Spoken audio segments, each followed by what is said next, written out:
peut reprendre place.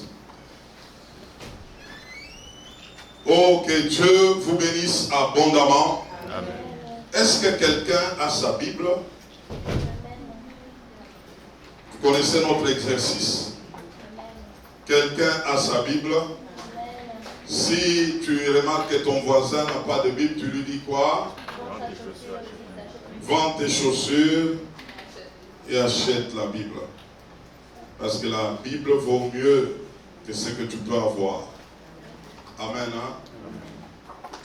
Alors pendant qu'on était en train d'adorer, on a fait une très bonne adoration. Le Saint-Esprit m'a rappelé une parole. Il m'avait dit que nous sommes une bonne équipe. Nous sommes une bonne équipe. Et il nous manque quelque chose pour que nous puissions marquer des buts. C'est ce que nous voulons voir ce matin. Nous avons un thème de ce jour. Nous sommes dans le trimestre de l'évangélisation agressive. Nous avons un thème. Le thème de ce matin, nous l'avons déjà annoncé.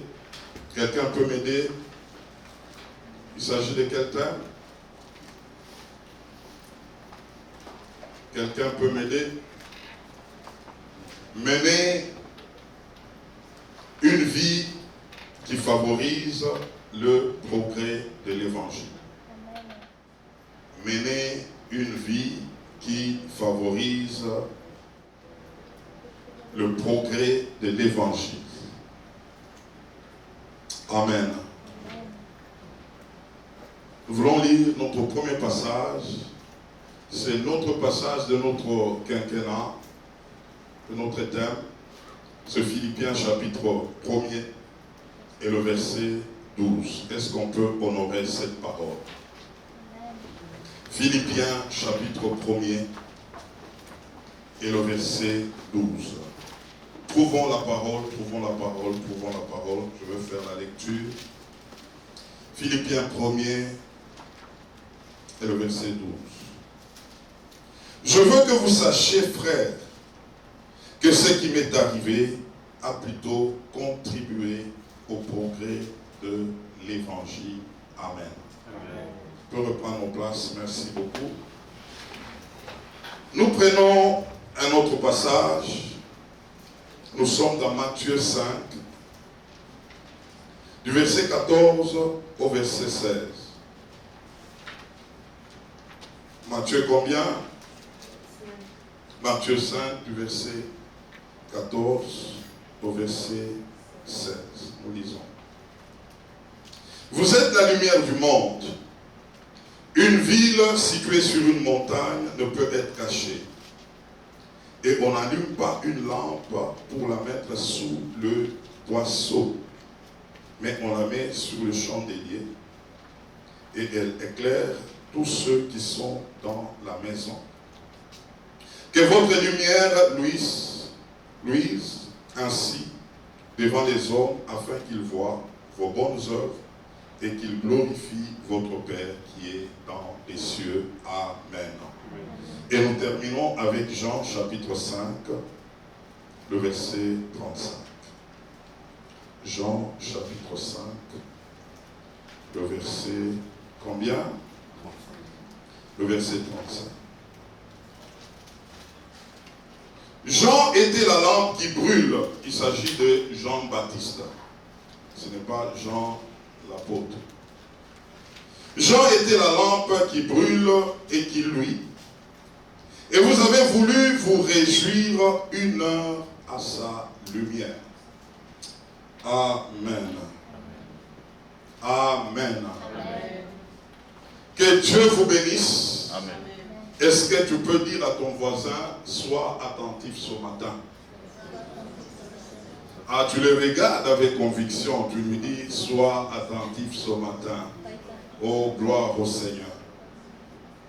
Dans le texte de Philippiens, chapitre 1er, le verset 12, l'apôtre Paul est en train de parler de ce qui lui était arrivé. Il dit que cela avait contribué au progrès de l'évangile. Et qu'est-ce qui lui était arrivé? Il s'agissait de l'arrestation.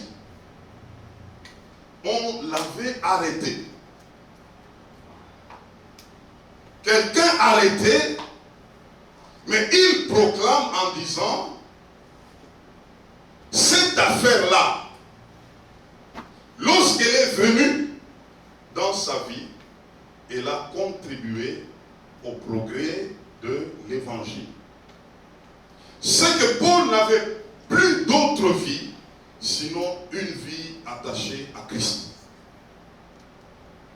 Toutes les circonstances de sa vie contribuaient à l'avancement de l'évangile.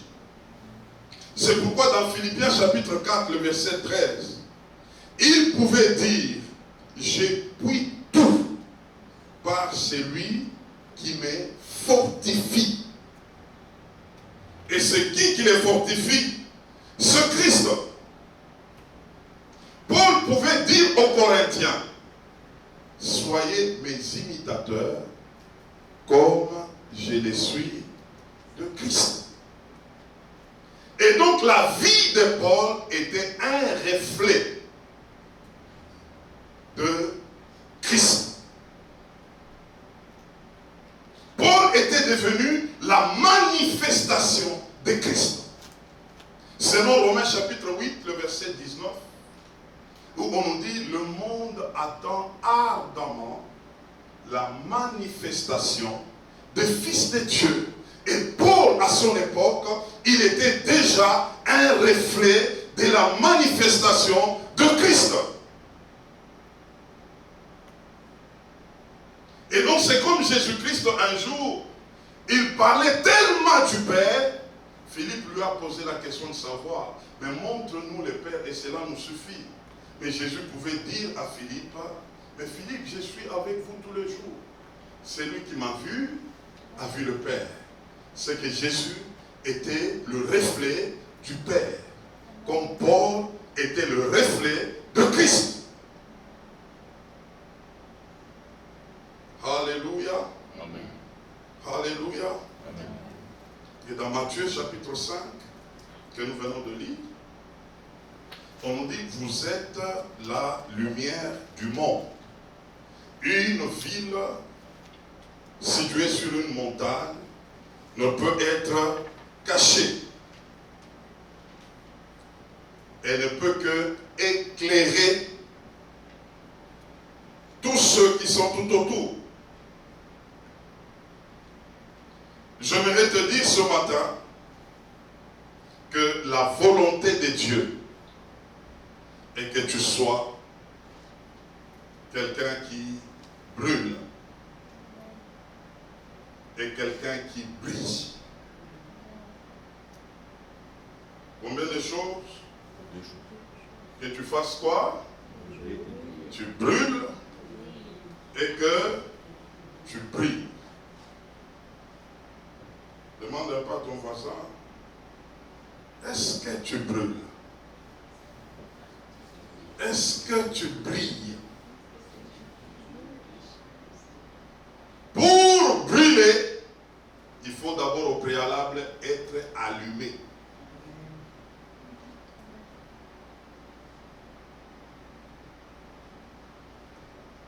Alors moi je suis un enseignant, vous le savez, n'est-ce pas? J'aime interagir. Demande à ton voisin, est-ce que tu es déjà allumé là où tu es?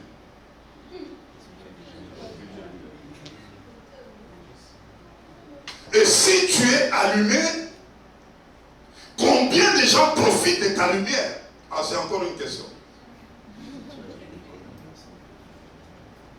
Est-ce que tu es allumé?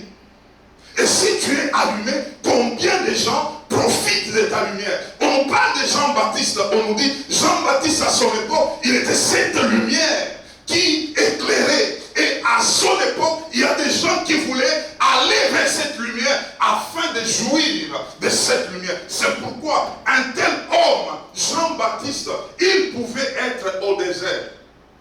Et des gens quittaient la ville ils allaient vers le désert parce qu'ils avaient besoin de la lumière qui s'appelait qui? Jean-Baptiste, afin d'être éclairés. Tu éclaires combien de gens?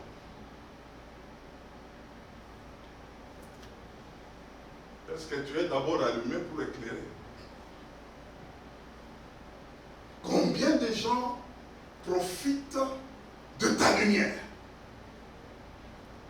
Pour être allumé, il faut au préalable se connecter à la lumière originale. Alléluia. Amen, ma soeur. Et c'est qui cette lumière originale? C'est Jésus-Christ. Et se connecter à Jésus-Christ, il s'agit de la nouvelle naissance authentique. Parce que c'est lui la lumière, la véritable lumière. Jean chapitre 5, le verset 15, le verset 5. La Bible nous dit, et c'est lui qui est en train de dire, sans moi, vous ne pouvez rien faire. C'est lui la source de toutes choses.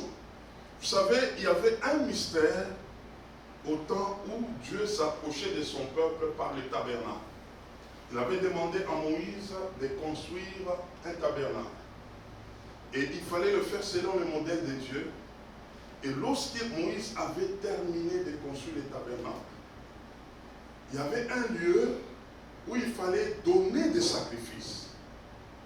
Et donc ces lieux-là avaient besoin d'une lumière. Il fallait allumer le feu. Et le feu-là, personne ne l'avait apporté. C'était un feu spécial qui était venu d'en haut.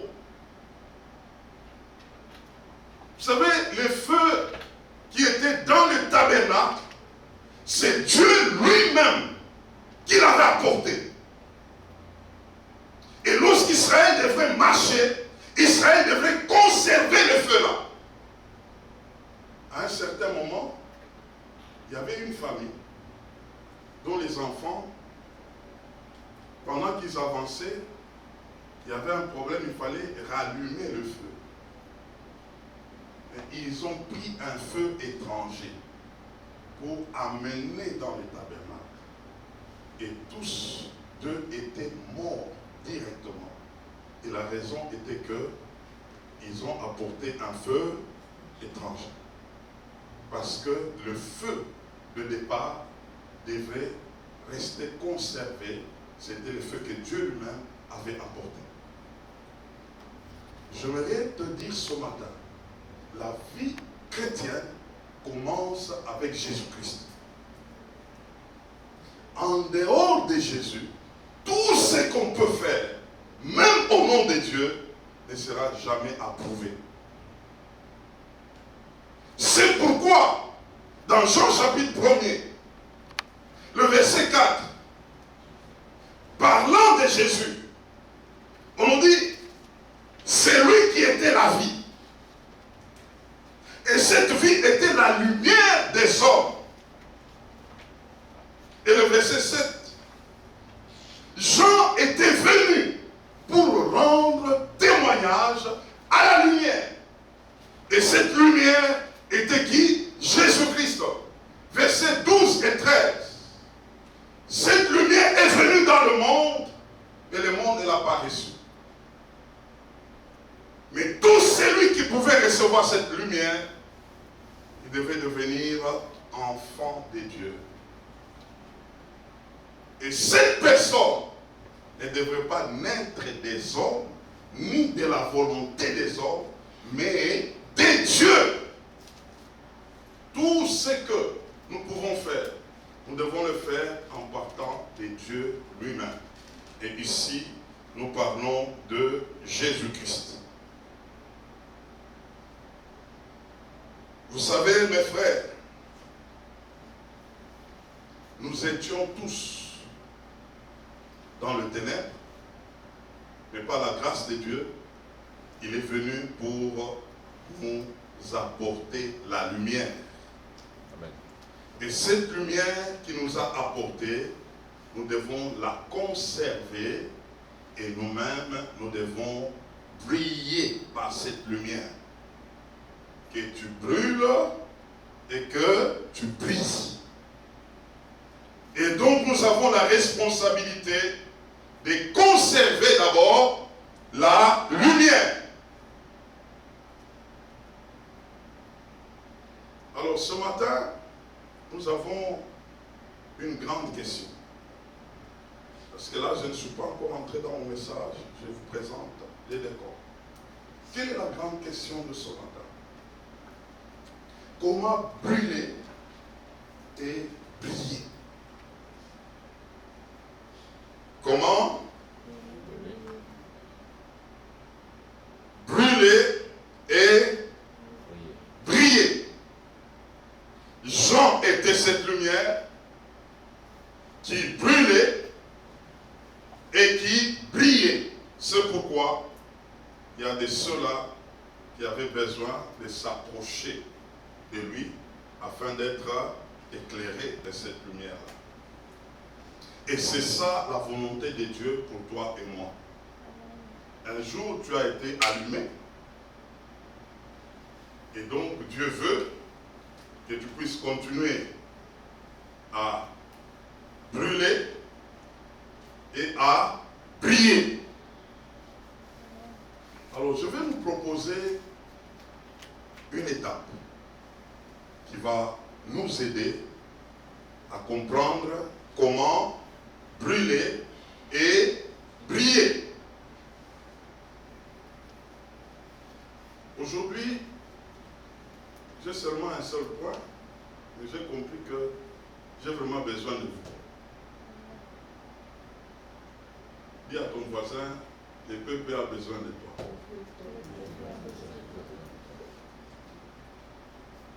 Pour que tu comprennes ces choses. Aujourd'hui, je vais te parler juste d'un seul point. Et que Dieu nous aide, et nous sommes en train de nous arranger pour que nous puissions équilibrer un peu le programme. Le seul point que nous voulons voir aujourd'hui, pour brûler et briller, il faut se dévouer pour la cause de Christ. Il faut quoi? Se dévouer pour la cause de Christ.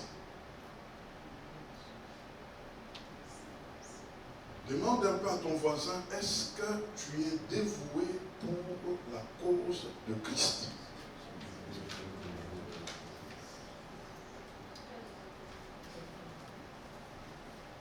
C'est une question à laquelle on veut répondre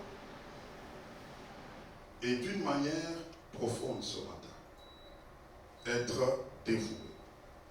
Le dévouement implique l'engagement total à la cause de Jésus-Christ.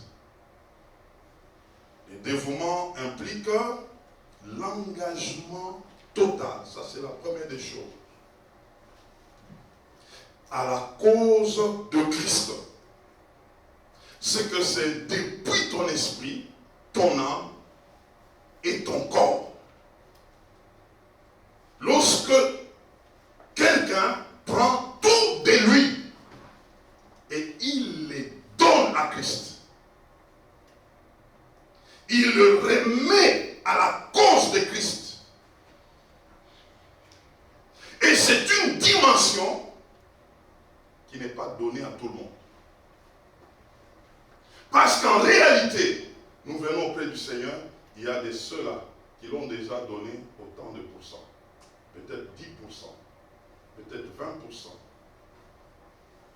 peut-être 50, 60, 70. Là, nous commençons à monter. 80. Là, il faut des démonstrations. 90. Demande pas ton voisin, tu t'es déjà donné à Christ à combien de pourcents?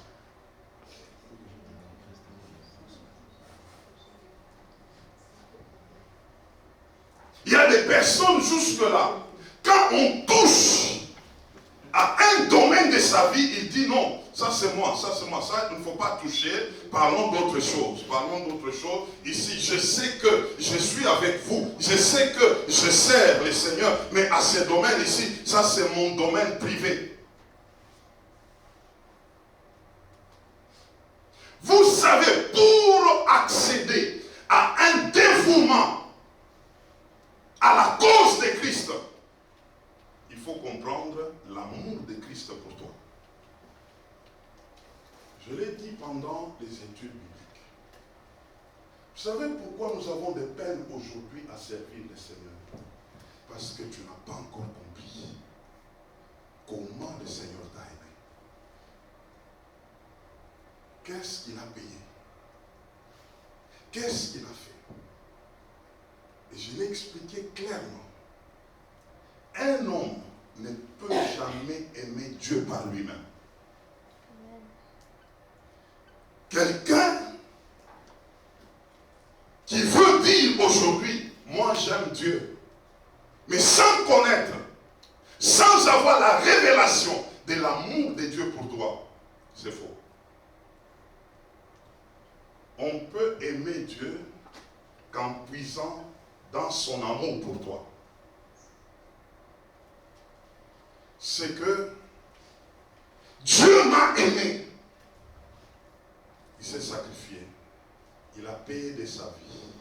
Il n'a pas fait cas de cette vie-là. Et pendant qu'il m'aimait, j'étais encore pécheur. C'est un amour inconditionnel.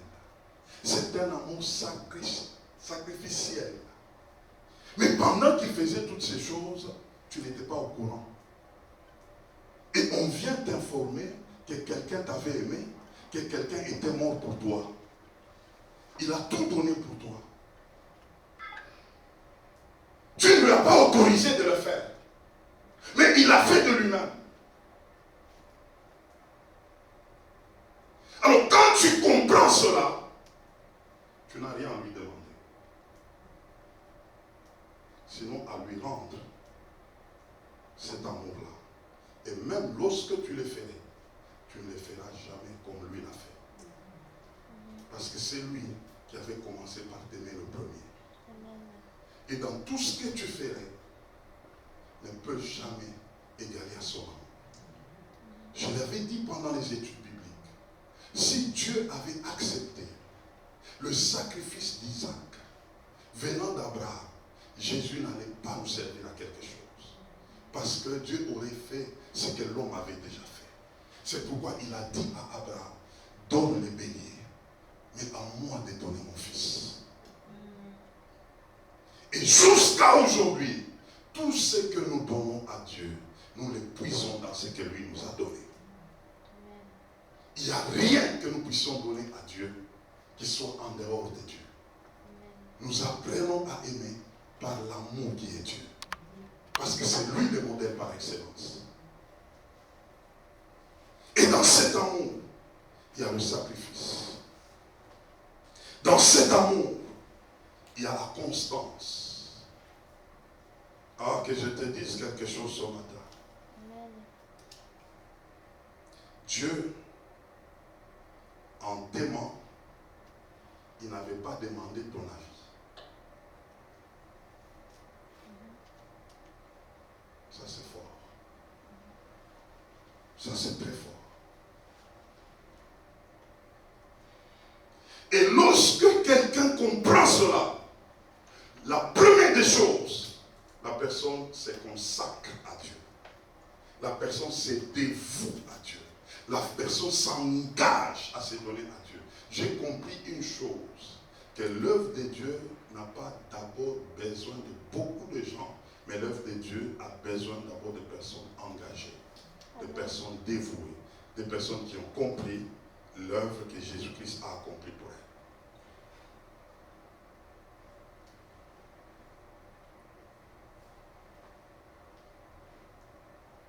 L'amour de Dieu nous amènera à une consécration, à un engagement exempté des excuses.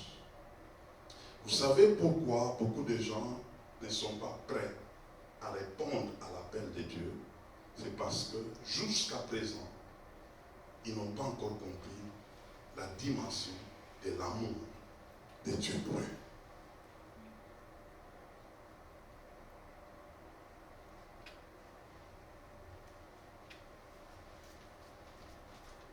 Deuxièmement, le dévouement. Pour comprendre le dévouement, un homme dévoué pour la cause de Christ, c'est quelqu'un qui aime ce que Dieu aime.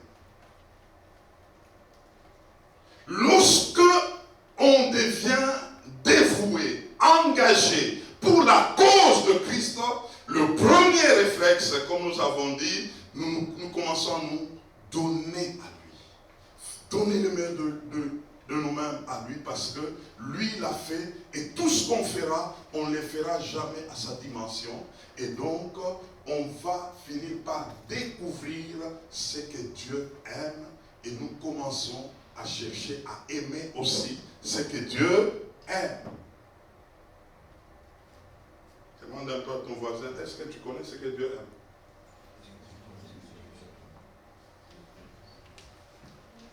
Est-ce que tu aimes ce que Dieu aime? Lorsque quelqu'un se dévoue à Dieu, il découvrira ce que Dieu aime.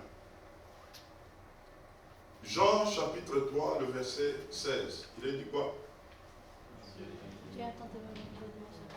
Pardon? Non, vous n'avez pas bien donné ce verset. Dites encore, car Dieu a tant aimé le monde. Est-ce ce qui est écrit? Non, moi je crois que c'est écrit, Dieu a tant aimé l'Église. Relis un peu ta Bible. Je crois que tu as commis une erreur en disant. Je reprends un peu ce texte. Dieu a tant aimé. Ah, mais lis très bien. Et c'est ce qui est écrit là. Ce n'est pas Dieu a tant aimé l'Église. Mais toi, tu te comportes comme si Dieu a tant aimé l'Église. Demande un peu à ton voisin. Est-ce que tu étais païen un jour?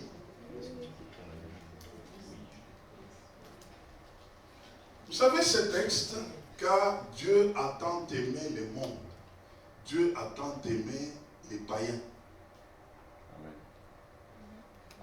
Est-ce que tu aimes ce que Dieu aime?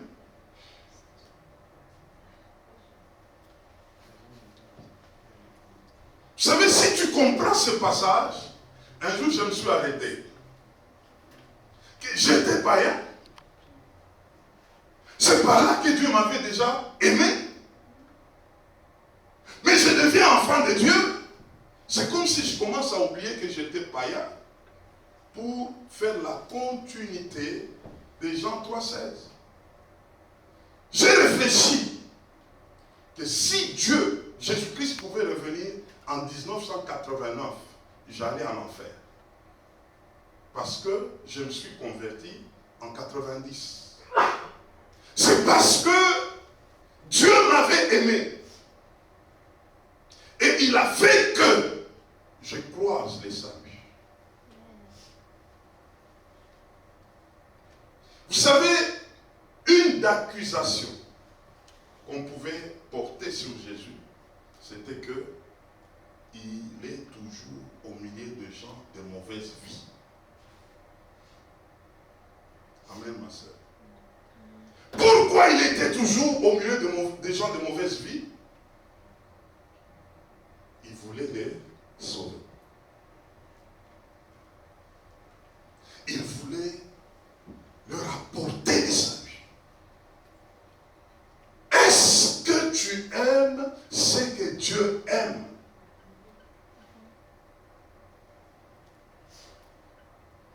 On a accusé Jésus par le pharisien, les scribes, Matthieu chapitre 9, à partir de 9 à 13, qu'il est toujours au milieu des gens de mauvaise vie. Il mange même avec eux. Et dans Matthieu 9, on l'a critiqué parce qu'il était chez Matthieu. Matthieu qui était un publicain, un monsieur d'impôt, il était dans la magouille, il était dans la fraude.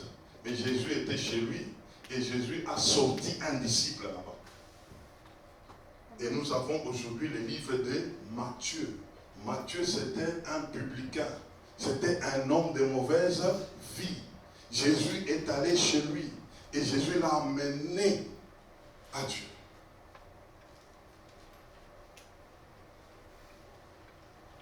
L'apôtre Paul, c'était un meurtrier. Un homme de mauvaise vie. Et ici où nous sommes au Canada, nous sommes entourés des gens de mauvaise vie. Tout le jour, où que tu sois, tu es avec des gens de mauvaise vie. Qu'est-ce que tu fais? Je voulais dire à quelqu'un ce matin, tu étais très zélé lorsque tu étais païen. Mais depuis que tu es devenu enfant de Dieu, le zèle dont tu avais dans le monde, tu l'as arrêté, tu deviens un homme, une femme de l'église.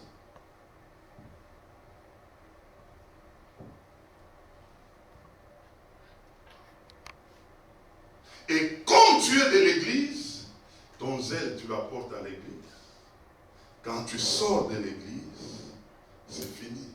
Il y a même de ceux-là qui ne parlent même pas de Jésus. Dis à ton voisin, Jésus aimait les gens de mauvaise vie. Afin de l'amener à les rencontrer.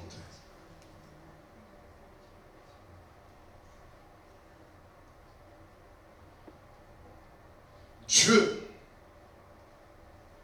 se réjouit lorsque un pécheur se convertit. Ça touche le cœur de Dieu. Et donc, un homme dévoué cherchera à plaire à Dieu, à faire ce que Dieu aime.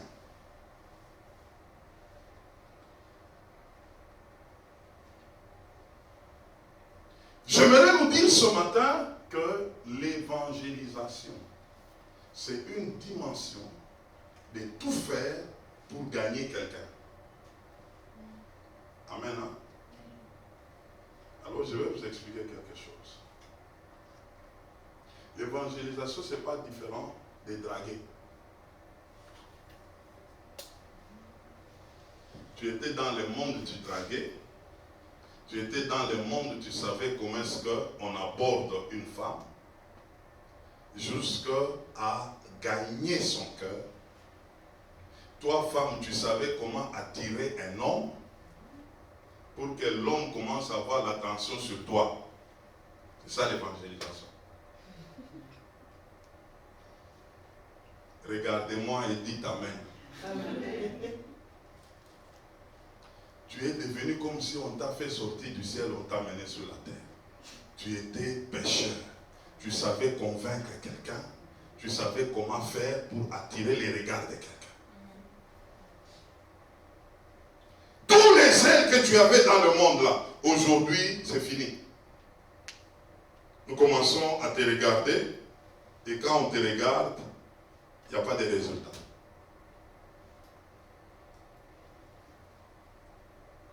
Ton franc-parler là, les français que tu parles là, que tu étais là en train de convaincre que tu sais, bon tu sais moi, bon tu sais, et puis le lendemain, tu t'arranges, tu étais en jogging, et tu dis non, le lendemain, là, non, je vais changer un peu, je vais mettre telle chose, pour que quand la personne me verra, et la personne sera touchée, tu ne le fais plus pour la cause de Christ.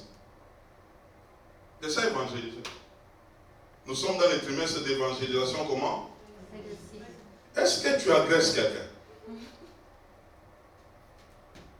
Mais tu as agressé beaucoup de gens quand tu étais païen. Il y a même d'autres qui pouvaient dire, tu me fatigues, le lendemain tu reviens encore.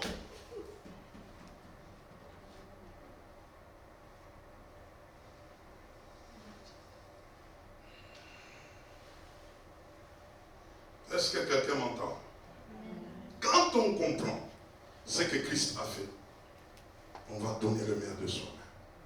Tout ce que nous avons, nous allons le mettre au service de Christ, afin que quelqu'un soit sauvé. Troisièmement, un homme zélé, c'est un homme, plutôt un homme dévoué, il est zélé pour la cause de Christ. Le zèle.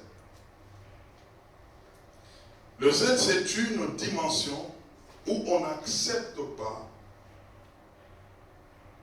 les choses qui ne marchent pas dans le royaume des dieux. Dans Jean 2, le verset 15, c'était la première fois où Jésus pouvait se fâcher. Jésus s'est fâché en entrant dans l'église, il a pris un fouet, il a commencé à matraquer tous ceux qui étaient là-dedans. Parce qu'il y avait des changeurs de monnaie. Ces gens-là n'étaient pas zélés pour Dieu, mais ils étaient zélés pour leur affaire. Et ça fait que Jésus pouvait les bousculer dans la maison de Dieu. Est-ce que tu es zélé pour les choses de Dieu? Est-ce que ton cœur est en train de battre pour ça?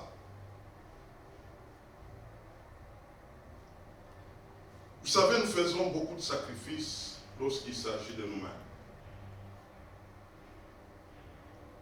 Tu peux même te priver de certaines choses parce qu'il s'agit de toi. Mais tant que tu n'es pas encore arrivé à cette dimension par rapport à Christ, tu n'es pas encore dévoué pour lui.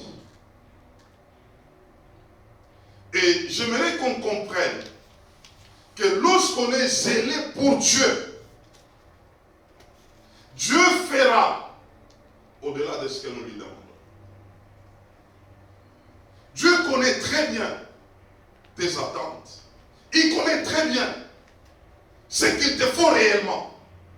Mais le vrai problème, tu as commencé là où il ne fallait pas commencer. Tu es zélé pour autre chose.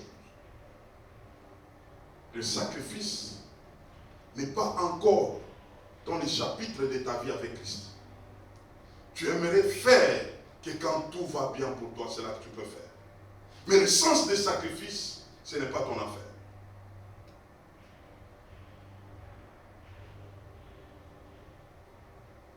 Bon. On peut parler un peu. Il y a eu un événement qui s'est passé là. Il y a un monsieur, je ne sais pas, qui répond au nom de François. Ce monsieur qui répond au nom de François là, il a bougé beaucoup de gens à beaucoup de sacrifices. Parce qu'il s'agissait d'un intérêt. À cause d'un intérêt, quelqu'un pouvait casser sa coffre pour apporter quelque chose afin que, avec François, ça puisse se multiplier. C'est pour l'intérêt de la personne. Ce n'est pas pour l'intérêt de Christ. Mais parce que c'est pour l'intérêt de la personne, quelqu'un était en mesure même de s'endetter, même de prendre des engagements, parce que la chose jouait à son bénéfice. Est-ce que tu as déjà fait une telle chose un jour pour la cause de Christ?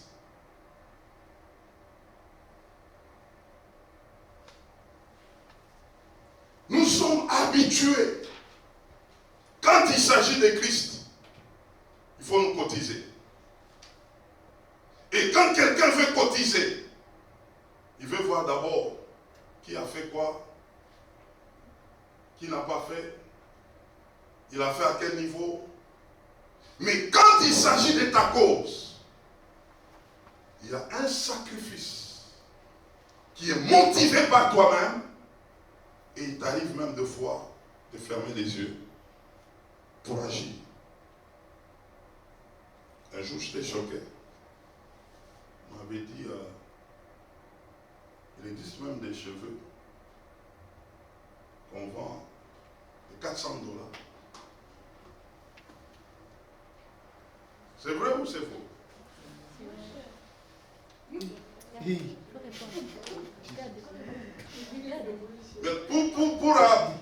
on se cotise.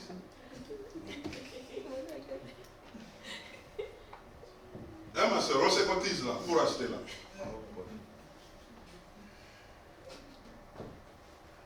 Mais quand il s'agit de Dieu, il faut se cotiser. Cotisation. Il y a un homme d'affaires, c'était un millionnaire, il connaissait Dieu. Alors, dans ses affaires, il avait besoin de quelqu'un d'autre. Alors, il a lancé l'offre. Et monsieur qui le connaissait très bien est allé vers lui, dit en tout cas, je suis là. Ah, ok, oui. Il a posé juste une question. Est-ce que tu donnes ta dîme? L'autre dit, bon oui, il m'arrive de donner, et puis bon, il m'arrive. Vous savez la réponse qu'il lui a donnée? Tu es maudit. Je ne veux pas faire avec toi, tu vas faire tomber mes affaires.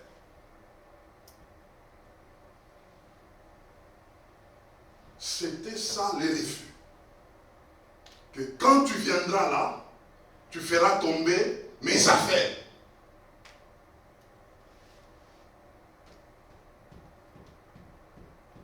François là, il a fait tomber des choses. Mais ceux-là qui pouvaient être fidèles à Dieu, il y a d'autres qui pouvaient être avertis.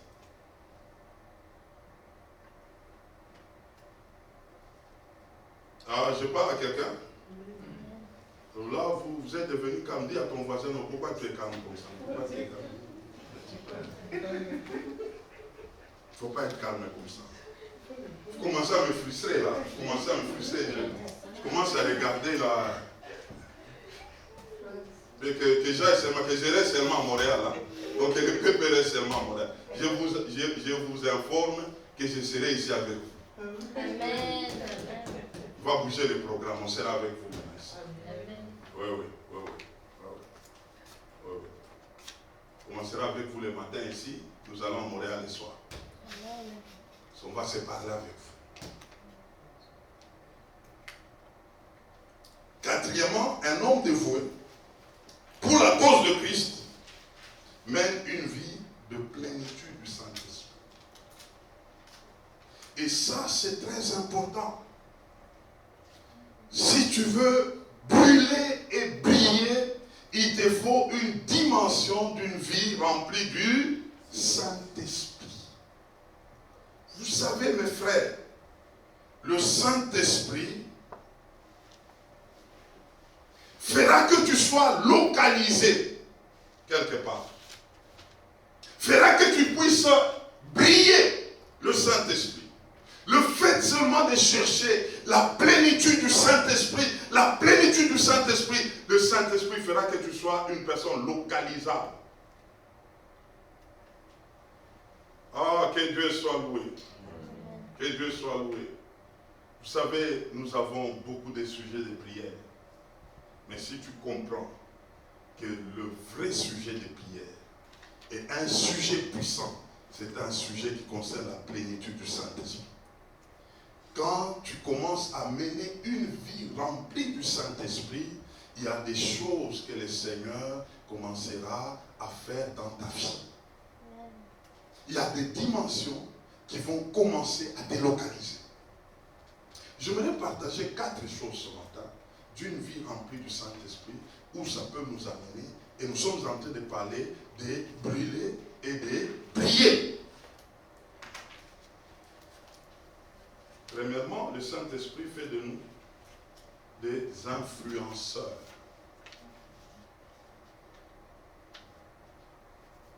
Quelqu'un qui attire le regard des autres en bien. Lorsque tu développes une vie remplie du Saint-Esprit, tu commenceras à rencontrer des gens qui vont commencer à te poser des questions du genre, qui es-tu? Et ça t'est déjà arrivé. Quand tu arrives quelque part, vous faites des choses, et puis à la fin, quelqu'un t'appelle et dit, mais toi, qui es-tu?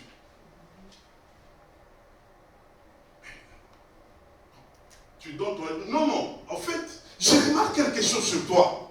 Qui es-tu? C'est la marque du Saint-Esprit sur toi qui commencent à influencer des gens. Ils veulent t'identifier. Ils veulent savoir comment toi tu fais les choses. Comment toi tu vis. Je vous dis mes frères, ce n'est pas une affaire de se présenter. Mais c'est une affaire où le Saint-Esprit te présente. Le Saint-Esprit fait de toi une personne qui commence à attirer. On veut t'entendre. On veut te parler. On veut t'écouter. Je croise souvent des personnes comme ça. Parce que lorsque le Saint-Esprit est posé sur toi, mon frère, ma soeur, tu ne seras pas quelqu'un qui peut passer inaperçu. C'est comme ça que tu verras des gens, ils voudront seulement te saluer. Ils voudront seulement te parler. Ils voudront seulement être avec toi. Tu es en train d'attirer une atmosphère. Je veux dire à quelqu'un ce matin, prends du temps avec le Saint-Esprit avant de quitter ta maison. Parce que tu ne sais pas qui tu vas rencontrer. Tu ne sais pas qui va te demander quelque chose. À la place de prendre du temps, 3 heures, 4 heures, en train de se mirer pour voir comment je vais marcher, comment je vais faire, comment je vais prendre le temps avec le Saint-Esprit. Le Saint-Esprit va te façonner. Le Saint-Esprit va te donner un reflet de gloire. Et quand tu sortiras, on verra quelqu'un et on lui posera des questions. Tu seras une réponse aux questions de quelqu'un.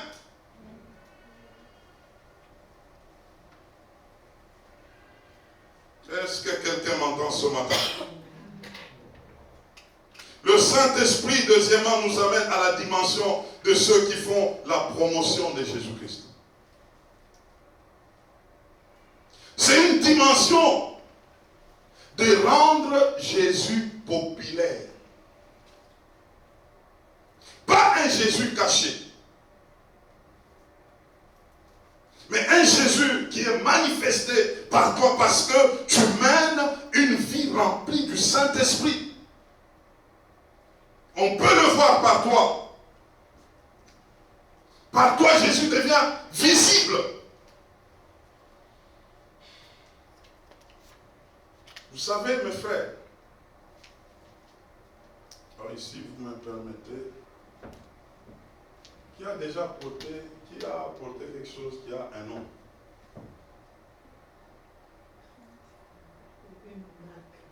Qui a une marque?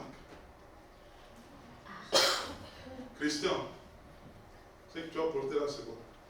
C'est Nike. Nike. Tu sais que tu fais la promotion des Nike?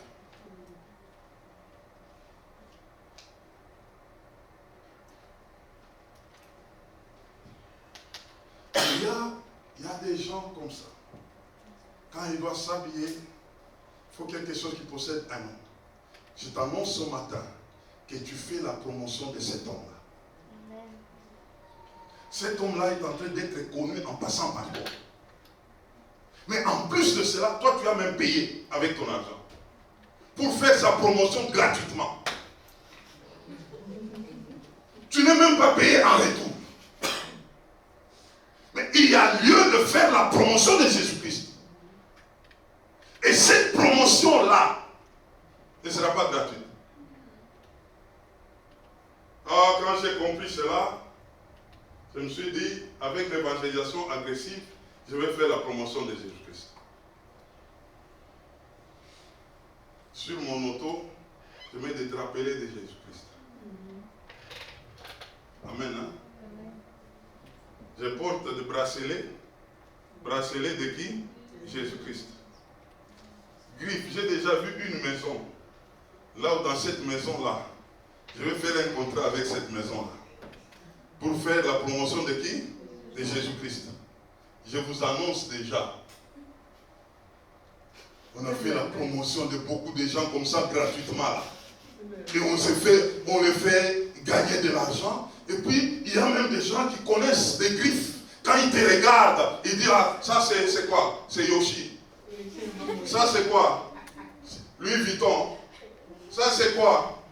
Mais j'aimerais ce matin que tu comprennes, il y a lieu de faire la promotion du roi des rois, du seigneur des seigneurs. Partout où tu passes, il y a les traces. Quand on te voit, on voit les seigneurs.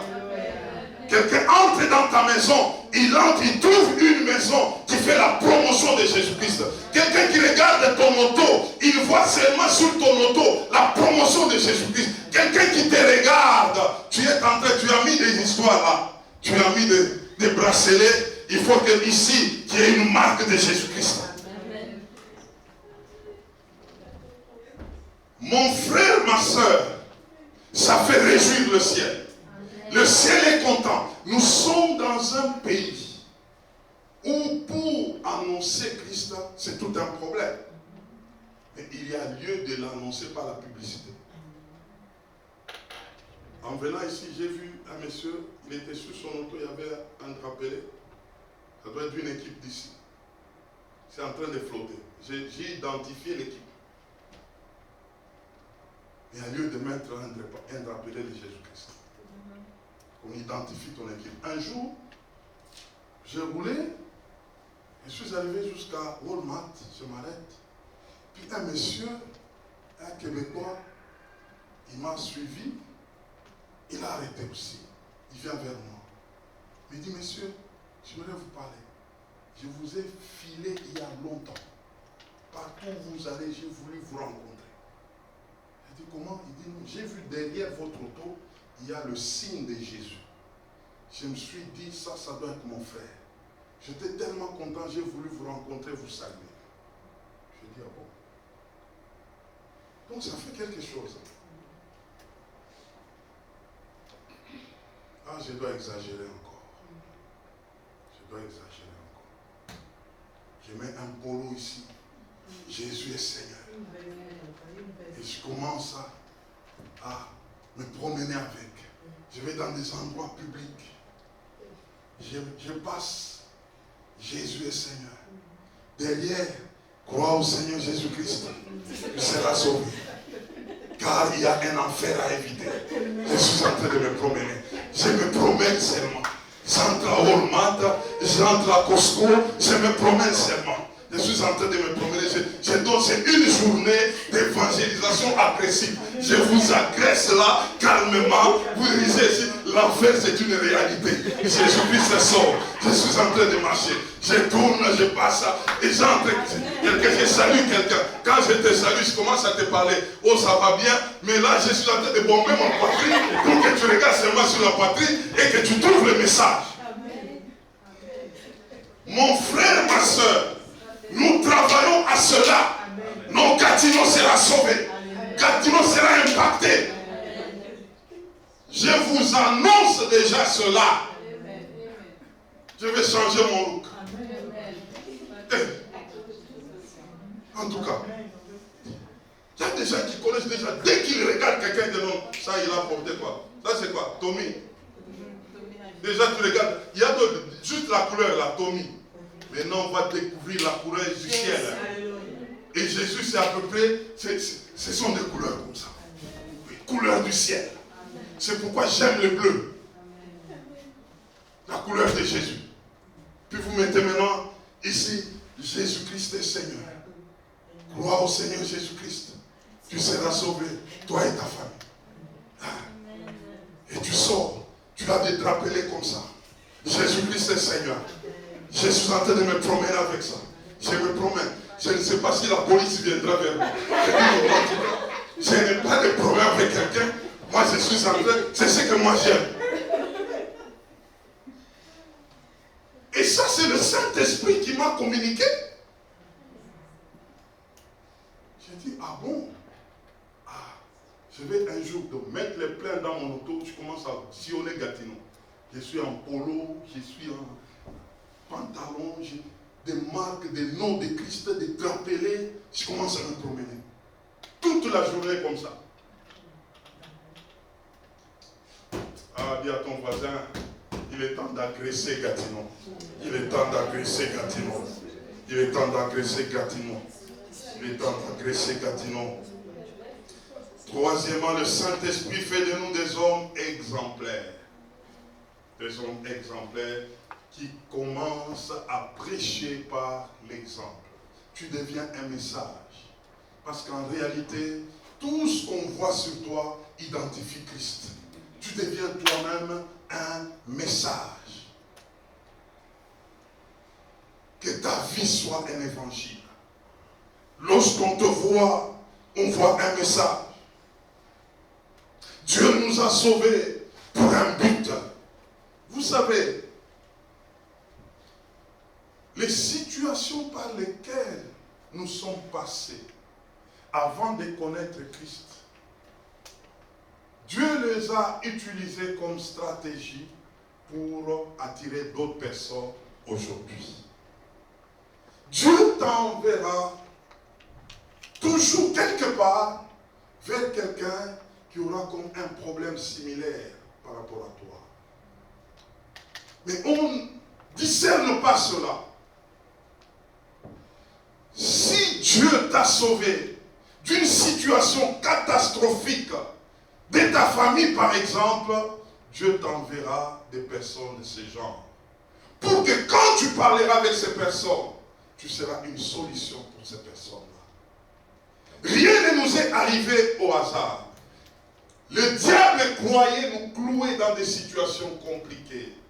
Mais c'était pour qu'un jour, cette situation serve à l'avancement de l'évangile pour quelqu'un. Quelqu'un t'écoutera. Quelqu'un qui n'a pas vécu avec un amour paternel, maternel. Mais Jésus-Christ t'a sauvé. Tu deviens enfant de Dieu. Mais quelqu'un est en crise de cet amour. Il se dit, moi je ne peux pas aimer, moi je ne peux pas servir Dieu, Dieu ne m'a pas aimé, je suis né, je ne connais pas mon père, je ne connais pas ma mère, mais Dieu t'a sauvé pour que toi tu puisses dire à cette personne, moi qui te parle, je n'ai pas connu mon père, je n'ai pas connu ma mère, mais Jésus-Christ s'est révélé à moi, j'ai maintenant un père, c'est lui le père des rejetés, c'est lui le papa, c'est lui là-bas-père. Quelqu'un te dit, est-ce que ce que tu me dis c'est la vérité? Je te dis, frère, je ne connais pas mon père, mais depuis que je l'ai rencontré, je suis comblé. Une telle personne se tournera à Christ en passant par ton témoignage à toi. Il y a des personnes, on t'a abusé pendant ta jeunesse. Quelqu'un a fait quelque chose, c'était une méchanceté. Mais Christ a regardé cela. Christ t'a sauvé. Il t'a lavé. Il t'a purifié. Et il a fait de toi enfant de Dieu. Il y a quelqu'un qui est en train de pleurer quelque part. J'étais abusé. J'étais abusé dès mon bas âge. Mais toi, tu t'approches de la personne. Et tu parles. Et tu commences à parler de ton histoire. Et j'aimerais te dire, ici, il n'y a pas de verset. C'est toute une histoire qui est une réponse pour la situation de quelqu'un. Et cette personne qui va écouter cette histoire, la personne va rencontrer l'amour de Christ. Et la personne dira, il y a quelqu'un qui peut m'aimer en dépit de tout ce que j'ai connu. Laisse-moi te dire, ce que tu as connu, c'est pourquoi tu es ici au Canada. Il y a des ceux-là qui sont passés par la même histoire et Dieu t'amène sur le chemin de ces personnes-là. Tu seras quelque part une réponse. Mais le problème avec nous, c'est quoi? Nous trouvons que ce que nous avons connu, ça pouvait être peut-être humiliant. Ça pouvait être peut-être des choses qui font la honte. Ça pouvait être des choses qu'on ne peut pas dire. Mais pendant qu'il y a d'autres qui en souffrent. Ils en souffrent des réponses que toi tu possèdes déjà. Mais tu ne veux pas te manifester à eux. Je le dis clairement. J'ai bu la boisson, j'ai fumé la cigarette, j'étais dans la débauche, j'ai marché dans des boîtes de nuit, j'ai fait la débauche. Il y a des personnes à qui j'ai gagné avec mon témoignage.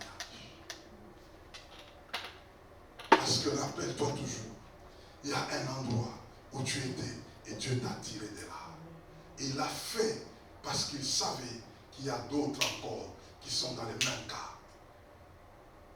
Car Dieu a tant aimé le monde. Tu étais dans le monde. Et ce que tu as fait, Dieu n'a pas tenu qu'à de ça. Il t'a aimé. il y a quelqu'un qui continue à le faire. Mais par toi, la personne peut s'arrêter pour dire, Dieu m'a aussi aimé. Je peux aussi me tourner vers lui. Mais le problème, tu ne parles pas de ta vie passée. Tu ne veux même pas qu'on en sache. Parce qu'on saura que j'étais ceci ou j'étais cela. Et quand je parle de mon témoignage, je suis libre parce qu'il ne s'agit plus de moi. Il s'agit de l'homme ancien. Et cet homme est déjà cloué. Cet homme sert maintenant de témoignage pour gagner d'autres à Christ. Il y a lieu d'influencer autant de personnes. Et c'est le Saint-Esprit qui peut nous amener dans cette liberté-là. Tu parles de la vie d'une personne ancienne qui était en toi, qui n'est plus comme la personne présente. Celui que tu caches, donc il continue à influencer ta vie. Si réellement il n'a plus d'impact en toi, tu vas l'exposer. Quelqu'un l'entendra et quelqu'un viendra à Christ. Il y a des gens qui se battent jour et nuit avec des problèmes bizarres, mais ce sont des problèmes dont nous aussi nous sommes passés.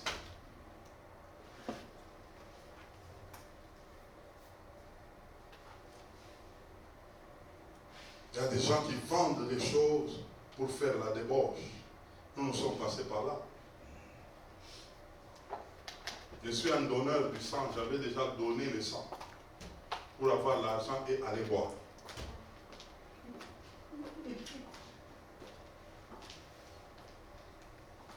Je l'ai fait. Pendant que j'étais une personne remplie du Saint-Esprit, parlant en langue et gagnant des âmes jusqu'aux extrémités des nations. Mais j'étais un jour dans un bar. J'étais un jour dans une débauche. Mais Dieu lui voyait ce qu'il avait placé en moi. Il y a des gens comme ça. Vous le regardez comme des païens. Pendant que Dieu avait déjà préparé depuis longtemps leur mission. Mais si toi tu ne fais pas ta part, il y a quelqu'un qui est en train toujours de demeurer dans le monde. Oh, c'est ton témoignage qui doit les sortir du monde. Je suis en train de terminer quatrièmement. Le Saint-Esprit fait de nous des Bibles mobiles.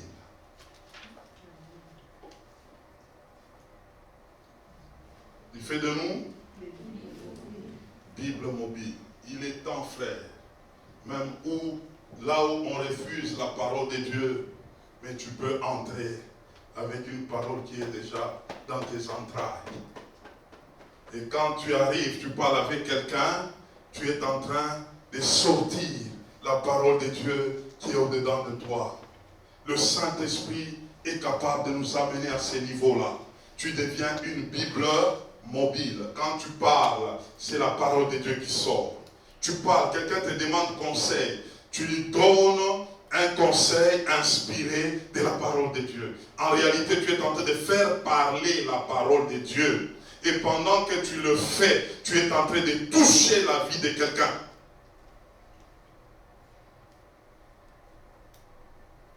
Je suis en train de terminer.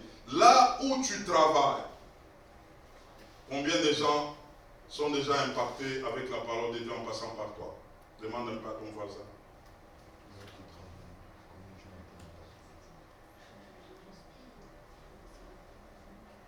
Demande bien, demande bien, demande bien, demande bien, demande bien. Demande bien, demande bien, demande bien. Là où tu travailles. On t'apprécie, n'est-ce pas? Non, en tout cas, tu fais du bon travail. En tout cas, quand on te regarde vraiment, tu es poli. Quand on te regarde vraiment, on se sent bien. Quand on te regarde. Mais en plus de tout ça, qu'est-ce que tu fais? Je n'arrive jamais à un endroit sans impacter la vie de quelqu'un. Je vous dis la vérité. Tu restes avec moi un mois. Raïla était resté avec moi combien? Une semaine. Je l'ai rencontré quelque part. Juste dans une formation d'une semaine et demie. Je faisais le même travail avec elle. Et puis elle vient me dire, non, papa, je sens que j'ai quelque chose que je dois vous partager. Elle dit, ah, je t'ai eu. Jusqu'à ce qu'elle s'est retrouvée dans notre baignoire de la maison pour être baptisée. On ne l'a pas baptisée à la piscine. C'était chez moi à la maison.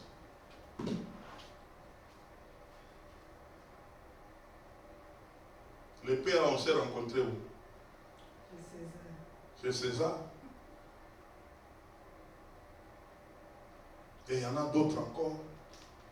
Je parlais avec des musulmans, j'ai échangé avec, je me rappelle, il y avait une personne à cette il faisait la garde, un musulman ancré, il voulait toujours m'entendre. Il m'a dit non, en tout cas, quand vous me parlez là, je sens qu'il faut que j'approfondisse un peu ma connaissance dans ma religion là, parce que tellement votre Jésus là, je sens qu'il est vraiment au top là.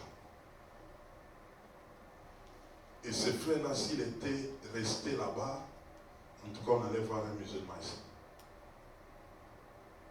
Et maintenant, toi qui vas chez César, est-ce qu'il y a quelqu'un qui connaît même que tu as Jésus? Tu es seulement gentil.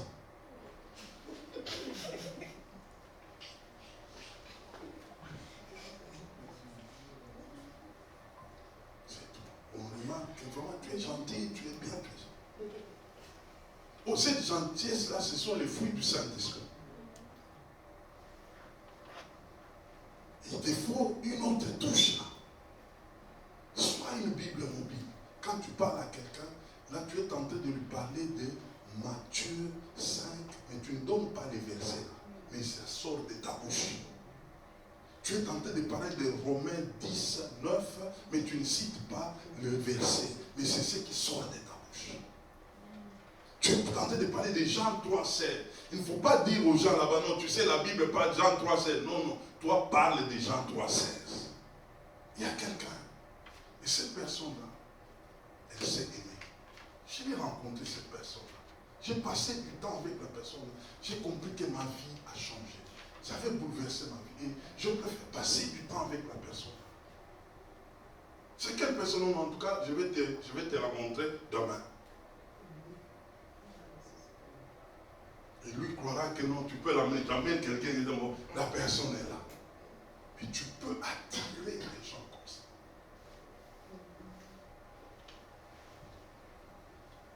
C'est pourquoi nous, là, quand on va chez César, on ne finira pas nous chasser. Parce qu'à un moment, le chef viendra et dit, non, toi, tu es un infiltré. Les gens, maintenant, ils ne commencent pas à travailler. J'ai retenu déjà, pendant vos pauses là, vous êtes en pause là. Les gens sont déjà autour de moi là. Je suis en train de parler. Puis le chef arrive là et me dit, mais qu'est-ce que vous faites? Il n'y a pas de travail ici. Il y avait un autre travail. Jusqu'à ce que même mon directeur, il a reçu mon livre. Il me dit, c'est ce que je lis, c'est moi. C'est toi qui as écrit. Je dis, oui, c'est moi. Non, on va discuter avec toi. Je vais d'abord lire et puis je vais te rappeler. Au lieu de me rappeler, elle m'a chassé.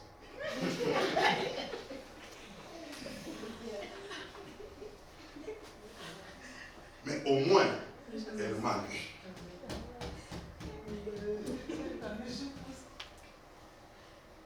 Alors on comprendra que Dieu, il a investi en nous. Il a investi en nous. Et lorsque le Saint-Esprit nous impacte, nous serons des personnes qui vont impacter les autres. Et que toi, aujourd'hui, par ce que tu viens de recevoir ce matin, que tu puisses brûler et briller. C'est ça la volonté de Dieu. Que tu brûles et que tu brilles. Que ce soit dans ta famille, que tu brûles et que tu brilles. Que ce soit au travail, que tu brûles et que tu brilles. Est-ce qu'on peut s'élever avec ces deux B? Brûler et briller. Brûler et briller. Brûler et briller. C'est la volonté de Dieu. Que tu sois une personne consacrée. Une personne qui brûle. Une personne qui brille. Et n'oublie pas ce matin que Dieu veut que tu fasses la promotion de Jésus-Christ en brûlant, en brillant. Élève ta voix, tu es en train de proclamer cela.